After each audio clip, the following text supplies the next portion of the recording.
Hi friends, எல்லாருக்கும் வணக்கம். இன்றைக்கி நம்ம வீட்டில் இறால் தான் சமைச்சிருக்கோம். இறால் வந்துட்டு எங்கள் வீட்டுக்காரங்க இறால் வாங்கிட்டு வந்தாங்க. ஒரு கிலோ இருக்கும் வாங்கிட்டு வந்தாங்க. இறாலை நான் சுத்தம் பண்ணிகிட்ருக்கேன். தயவு செஞ்சு இறால் வாங்கி க்ளீன் பண்ணி சமைக்கிறவங்க மேலேயும் அடியிலையும் குடல் இருக்கும், அதை எடுத்துகிட்டு சமைங்க. அதை எடுத்துகிட்டு சமைக்காமல் சாப்பிட்டோம்னா அந்த இறால் வந்து நமக்கு கசப்பு தன்மை இருக்கும். அது அவ்வளோ உடம்புக்கு வந்து வியாதி தான்.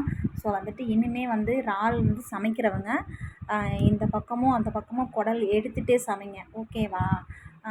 சரி, நான் இது எனக்கு தெரிஞ்சதை சொல்கிறேன். நீங்கள் இது மாதிரி சமைக்கிறீங்க அப்படின்னா ஒன்றும் பிரச்சனை இல்லை. தெரியாதவங்களுக்காக நான் இந்த வீடியோ தான், அதுக்காக தான் நான் போஸ்ட் பண்ணுறேன்.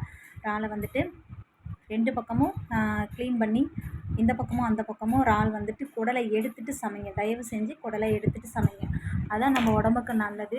நம்ம மட்டும் சாப்பிட போகிறது கிடையாது. நம்மளை சேர்ந்தவங்க, வயசானவங்க, சின்ன குழந்தைங்க அப்படின்னு சொல்லிட்டு எல்லோரும் நம்ம சாப்பிடுவோம். நமக்கு கூட ஓரளவுக்கு கூட நம்ம சாப்பிட்டா ஓரளவுக்கு நமக்கு செரிச்சிடும், ஓகேவா? ஆனால் இதுவே வந்துட்டு பெரியவங்க சாப்பிடும்போது, சின்ன பசங்க சாப்பிடும்போது அது அவங்களுக்கு தெரியாது, ஓகேவா? சரி, ஓகே, ஒரு வழியாக எல்லாராலையும் ஆஞ்சி எடுத்துகிட்டு வந்துட்டேன். இப்போ நம்ம தாளிச்சிருவோம், ஓகேவா? அதுக்கு நான் கொஞ்சோண்டு பெருஞ்சீரகம் போட்டிருக்கேன்.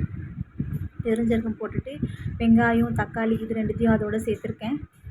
வெங்காயம் தக்காளினா நல்லா கொஞ்சம் நேரம் வதங்கட்டும். நம்ம கொஞ்சம் கிரேவியாக தான் செய்ய போகிறோம், அதனால் கொஞ்சம் வெங்காயம் தக்காளி அதிகமாக எடுத்திருக்கேன். இப்போ அதுக்கு வந்துட்டு இஞ்சி, பூண்டு, வெங்காயம் கொஞ்சம் வச்சுருக்கேன். அடுத்தது வந்துட்டு மிளகு, ஜீரகம், பெருஞ்சீரகம் அப்படின்னு சொல்லிட்டு ஒரு கலவையாக அரைச்சி எடுத்துகிட்டு வந்திருக்கேன். அன்றைக்கி எங்கள் வீட்டில் மட்டன் குழம்பு சமைச்சதுனால நான் சேர்த்தே அரைச்சிட்டு வந்துட்டேன்.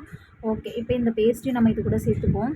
இந்த பேஸ்ட்டை சேர்த்துட்டு அது கூட கொஞ்சம் மஞ்சத்தூள் சேர்த்து அதையும் கிளறி எடுத்துகிட்டு வந்துடுவோம். இப்போ வந்துட்டு மஞ்சத்தூள் மட்டும் சேர்த்து கிளறி விட்டுருங்க. அப்புறம் நல்லா இறால் வந்துட்டு நல்லா ஓரளவுக்கு வெந்து வரட்டும். ஒரு 2 நிமிஷம் வந்ததுக்கப்புறம் திருப்பி நம்ம இது கூட மசாலா ஜாமான் சேர்த்துக்கலாம். நல்ல இறால் வந்து வெந்து வந்துடுச்சு. இது கூட குழம்பு மிளகாத்தூள், வெறும் மிளகாத்தூள், தனியா அதெல்லாம் வேண்டாம், எந்த தூளும் வேண்டாம். ஸோ நம்ம இதுவே போதும். நம்ம ஏற்கனவே இஞ்சி பூண்டு பேஸ்ட்டு அதெல்லாம் சேர்த்துருக்கோன்றதுனால டேஸ்ட் அதிகமாக இருக்கும். பட் இறாலுனாவே செம்ம டேஸ்ட்டு.